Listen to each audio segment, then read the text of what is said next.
सकाळ 9टा बेले गोटे इनफॉरमेशन मिली गोलाहांडी ग्राम निकट रे गोटे बुदामूले जनकर मिडिल एज महिला मृतदेह पड़ीथार खबर पाई आम पुलिस टीम इमिडिएटली स्पॉट को जाइए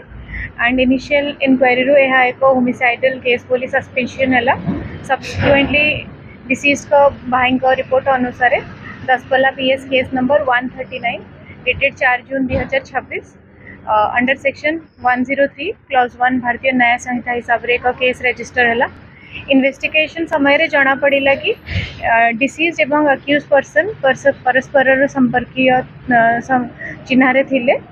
से दिन इंसिडेंट दिन तांका मध्य फाइनेंशियल मैटर को लेकिन तांका भितर झगड़ा होता आउ से सब्सिक्वेंटली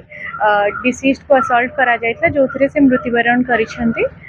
को लेकिन आमर पुलिस टीम फॉर्मेशन है गोटे साइंटिफिक टीम तनाघना क्राइम सीन को भल से इन्वेस्टिगेट करके एविडेंस मिला एवं आमर टेक्निकल टीम आ पुलिस टीम रो सहायता अनुसार आम अक्यूज को अप्रिहेंड करूँ